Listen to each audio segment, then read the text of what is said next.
Good morning, welcome back to my channel Sutapa's lifestyle. আশা করি তোমরা খুব ভালো আছো আর আমিও অনেক ভালো আছি। তো দেখো আজ সকাল সকাল উঠেছি আর সকাল স্নানটাও হয়ে গেছে, স্নান পুজো টুজো সব করে নিয়েছি। বাসি কাজ যা ছিল সেগুলোও সব ফটাফট হয়ে গেছে। এখন এক কাপ চা না খেলে আর এনার্জি পাচ্ছি না, বিশ্বাস করো। সেই সকালবেলা উঠেছি তো আর ভালো লাগছে না। এখন এক কাপ চা খাবো, খেয়ে তারপর মানে আমি তো এমনি চা খাই না, মানে গ্রিন টি খাই। ওই গ্রিন টিটা এক কাপ খাবো, খেয়ে তারপর আমি কাজ বাজ শুরু করবো। আজকে ভাত ফাতগুলো এগুলো রান্নাবান্না যেগুলো আছে সেগুলো করে নেবো, কেন বরের শরীরটা ভালো না, তার জন্য ওকে রুটি দেবো না, ওকে ভাতই দেবো। ভাত, ডিম সেদ্ধ, ডাল সেদ্ধ এগুলোই হয়তো করবো, দেখি কী করি না করি। তা তো তোমার ভিডিওটা দেখতে থাকো। সকাল থেকে অনেক কাজকর্ম করে ফেলেছি, তাই এক কাপ চা না হলে আর চলছিল না, তাই নিজের জন্য এইটুকু সময় আমার সারাদিনে হলো আর কি। তো এখন এক কাপ চা আর মানে গ্রিন টি, আমি তো চা খাই না, মানে চায়ের কোনো পার্টি নেই আমাদের বাড়িতে। এক কাপ চা আর দুটো বিস্কিট এটাই খেয়ে নিলাম।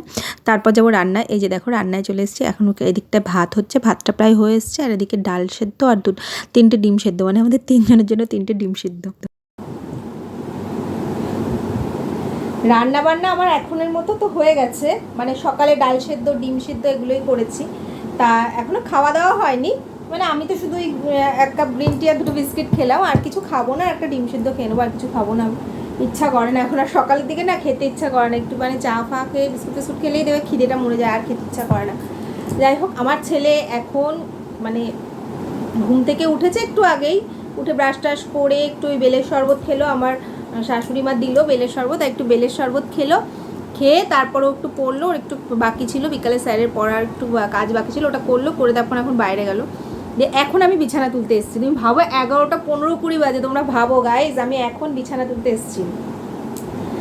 বিছানা তো হয়ে গেল, তো মানে বিছানা তো তোলা হয়ে গেছে, মোটামুটি তুলে রেখেছি। এবার ছেলেকে খেতে দেবো আর কি। ও সকাল থেকে ওই বেলের শরবত একটুখানি খেয়েছে, আর কিছু খাইনি, যার জন্য ওকে এখন একটু খেতে দেবো। খেতে টেতে দিয়ে তারপর আমি একটা ডিম সিদ্ধ খাবো, আর কিছু খাবো না। আমার বর এখনও আসেনি, ফোন করছি তো আসছে না, মানে কাজ বাজে রয়েছে। আসছি তারা। তারপর ওকে খেতে দিয়ে তারপর আবার দুপুরে রান্নায় যাব। তো তোমরা ভিডিওটা দেখতে থাকো। বলতে বলতেই বর চলে এসছে। দেখো ওর জন্য ডাল সেদ্ধ, আলু সেদ্ধ তো দেবো না, ডাল সেদ্ধ, ঘি আর কাঁচা লঙ্কার একটা ডিম সেদ্ধ দিয়ে দিলাম। তারপরে ছেলেটাকেও খাইয়ে দিলাম, খাইয়ে দিয়ে এবার নিজের জন্য নিয়ে বসেছে একটা ডিম সেদ্ধ। কেন আমি সকালবেলা ভাত ফাত অত ভালো লাগেই না এখন খেতে, একদমই বিশ্বাস করো, একদমই ভালো লাগে না। তাই ডিম সেদ্ধর মধ্যে একটুখানি নুন দিয়ে খাই আর কি, না হলে ভালো লাগে না। ওই একটা ডিম সিদ্ধ একটু নুন দিয়ে খেয়ে নিয়ে একটু জলটা খেয়ে নিলাম, ব্যাস আর কিছু না। তারপর শুয়ে শুয়ে ল্যাদ খাচ্ছি, কেন বর গেছে বাজার থেকে আসবে, তারপর তো রান্নাবান্না সব হবে। ততক্ষণ আমি কি করব, একটু ঘুমও লাগছিলো, তাই একটু শুয়ে ওই গড়াগড়ি করছিলাম আর কি। তারপরও এই করতে করতে তারপরও বাজার থেকে দেখো মাছ টাছ নিয়ে এসছে, রুই মাছ নিয়ে এসছে, জ্যান্ত রুই মাছ। আর এদিকে পেঁপে দিয়ে আলু দিয়ে হালকা হালকা করে ঝোল করব। যা গরম পড়ছে গাইজ, এখন রিচ খাওয়া একদমই উচিত না। যদি সুস্থ থাকতে চাও তো এরকমভাবেই চলতে হবে, কিচ্ছু করার নেই। এদিকে দেখো মাছ ভাজাটা বসিয়েও দিয়েছি। তারপরে এই যে একটু ফ্রুটি ছিল ফ্রিজে, এখান থেকে একটু ফ্রুটি নিয়ে ছেলেকে দিয়ে আসলাম, আর নিজেও একটু খাবো, কারণ এত গরম পড়ছে গাইজ কি বলবো। আর সকালবেলা স্নান ফান করা হয়ে গেছে তো আরও বেশি যেন আমার গরম লাগছে, মানে খুবই কষ্ট হচ্ছে। তারপরে আমি একটুখানি খেয়ে নিলাম এই ছোট্ট কাপটায় করে, বেশ ভালোই লাগছিলো ঠান্ডা ঠান্ডা খেতে। মানে শুধু এখন তো ওই জল শরবত এই ফ্রুটি এইসবই খাওয়া হয় আর কি, এগুলো খেয়েই পেট ভরে যায়। আর ওই ভাত তরকারি আর না সহ্যই হয় না, আর খেলে একটু পান্তা ভাত ভালো লাগে। তারপর দেখো এখানে মাছের ঝোলটা হয়ে গেছে, বা প্রায় হয়ে গেছে, নামিয়ে ফেলবো। আর এদিকে একটু শুক্তো মতো করেছি, ব্যাস এইটুকুই রান্না হয়েছে আজকে। তো আজকে ওটাই রান্না করেছিলাম, একটু শুক্তো করেছিলাম আর একটু মাছের ঝোল রান্না, আর কিছু করিনি। আর ডাল সেদ্ধ ছিল সকালের, ওটা দিয়ে আজকে দুপুরে খাওয়া দাওয়া হবে। তো তোমাদের আজকে একটা জিনিস শেয়ার করব, ওটা হলো আমার ছেলের পৈতে হয়েছে, 1.5-2 বছর হয়ে গেল প্রায়। তা সেই ভিডিওটাই আজকে ল্যাপটপে দেখছিলাম, সেটাই তোমাদের সাথে একটুখানি শেয়ার করব। কেন তখন তো আমি ইউটিউব করতাম না, এই জন্য আমি তোমাদের সাথে কিছুই শেয়ার করতে পারিনি। তো খুব ইচ্ছা হলো, কিছু ক্লিপ নিয়েছি ভিডিও, মানে ল্যাপটপ থেকে ভিডিও আমার ফোনে তুলে নিয়েছি, যে তোমাদেরকে সাথে শেয়ার করব। তো তোমরা ভিডিওটা দেখতে থাকো।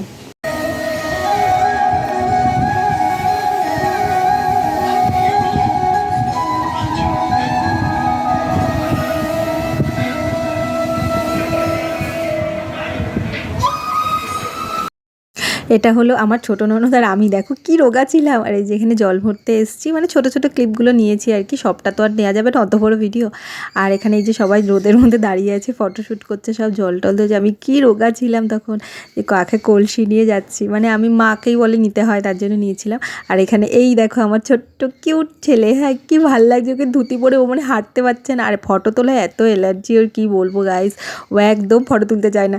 কি সুন্দর লাগছে এটা দেখতে, কি কিউট লাগছে, আমার যে কি ভালো লাগছে দেখতে ওকে। থাক মায়ের মুখে বারবার বলবো না, নজর লেগে যাবে আমার ছেলেটার। মানে এত ভালো লাগছে, মানে ছোট্ট বর একটা কিউট, দেখো এখানটাতে বেশি ভালো লাগছে। ওর টোপরটা আমার খুলে পড়েও যাচ্ছে, আবার এদিক ওদিক তাকাচ্ছে, কিছুতেই ক্যামেরাম্যানরা ওকে দিয়ে ফটোশ্যুট করাতেই পারছে না।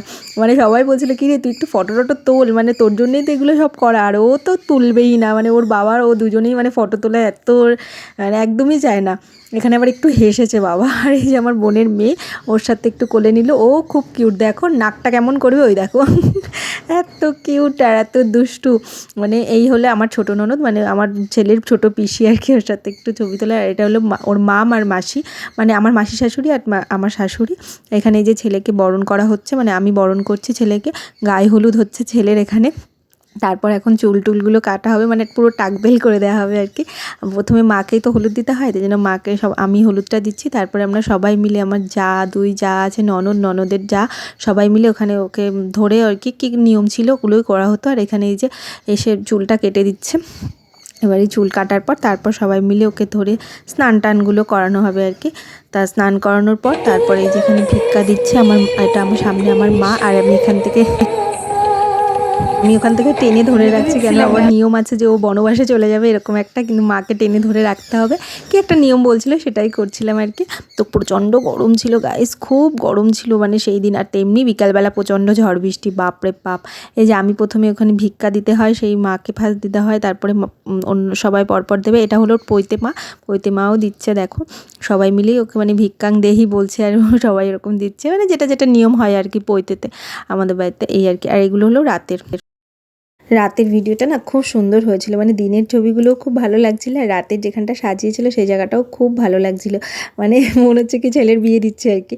এই জায়গাটা দেখো, এখানে সবাই মানে সেলফি টেলফি তুলছিল, ছবি তুলছিল, সেলফি টেলফি তুলছিল, ছবি টবি তুলছিল এসব। আর এইখানটাও খুব ভালো লাগছিলো দেখতে। এটা হলো খাওয়ার জায়গাটা, সবটা তো আর দেখানো সম্ভব হয় না, দেখো এইটুখানি ভিডিওর মধ্যে কতটা আর দেখাবো তোমাদেরকে। তো তোমরা যদি মানে দেখতে চাও তো এর জন্য একটা বড় ভালো ভিডিও করে আমি তোমাদেরকে দেখাতে পারি, যদি দেখতে চাও তাহলে কমেন্টসে জানিও। আর এটা হলো বাইরেটা, পুরো ভেতরটা তোমাদেরকে দেখাচ্ছি আমি বাইরে থেকে কিভাবে সাজানো হয়েছিল, খুব সুন্দরভাবে সাজগোজটা হয়েছিল, মানে দারুণ হয়েছিল। ভেতরটাও খুব ভালো, ওখানে স্যাক্সোফোনের আয়োজন করা হয়েছিল, মানে একজন দাঁড়িয়ে স্যাক্সোফোন বাজাচ্ছিল, খুব সুন্দর। দেখো সবটা তো আর একটা ভিডিওর মধ্যে হয় না, তাই এইটুকু আমার দেখাতে ইচ্ছা হলো তাই দেখালাম। আর খুবই সুন্দর হয়েছে, দারুণই লাগছিল সব মিলিয়ে, মানে দিনটাও খুব ভালো। আর আমার সাজটা কেমন ছিল সেটা জানতে হলে কমেন্ট বক্সে কমেন্ট। তো এই অবধি ভিডিওটা করলাম, আর তো করতে পারিনি, কারণ অত বড় ভিডিও তো আর করা যায় না বলো।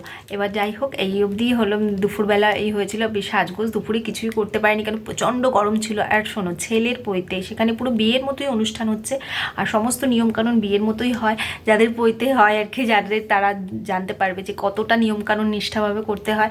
আর সব মানে একার উপরে তো আর কি, মানে ভীষণই কষ্ট হয়ে গেছিলো গাইজ। আর তখন সাজগোজ এমনিই মাথায় উঠে যায় যে রাতে যা করার করবো, আর দিনের বেলা যাই হোক, ছেলের নিয়মকানুনগুলো যাতে সুষ্ঠুভাবে হয়, যাতে কোনো মানে আমার কোনো সাজগোজের জন্য ওর যেন মানে ক্ষতি না হয় নিয়মকানুন। আমি না নিয়ম টিয়মগুলো এগুলো খুব মানি বাচ্চার ক্ষেত্রে, নিজের কিছু মানি না, আমি নিজে যা হোক কিন্তু বাচ্চার ক্ষেত্রে আমি এটা খুব মানি।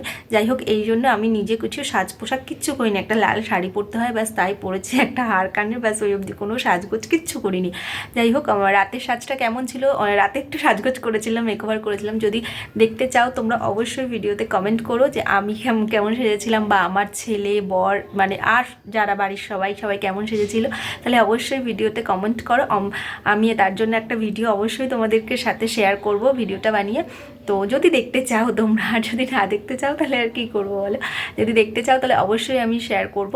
তো আজকের ভিডিওটা এই অবধি রাখলাম। সবাই খুব ভালো থেকো, সুস্থ থেকো, প্রচুর গরম পড়ছে, সবাই প্রচুর তরল খাবার খাও, জল খাও, ডাবের জল, তারপর এমনি জল, ওআরএস, এইসব ধরনের খাবারটা খাও। আর হালকা পাতলা রান্না, অবশ্যই হালকা পাতলা রান্না, কেউ রিচ খাবার খেও না, এতে শরীর যদি বাঁচতে থাকো সুস্থভাবে তাহলে এটাই খেতে হবে আর কি, কিছু করার নেই। গরম কমুক, তারপর সবাই খাওয়া দাওয়া করো আর রিচ খাবার দাবার খেও আর কি। তো আজকের মতো ভিডিওটা এই অবধিই থাকলো। সবাই খুব ভালো থেকো, সুস্থ থেকো, সবাইকে টাটা।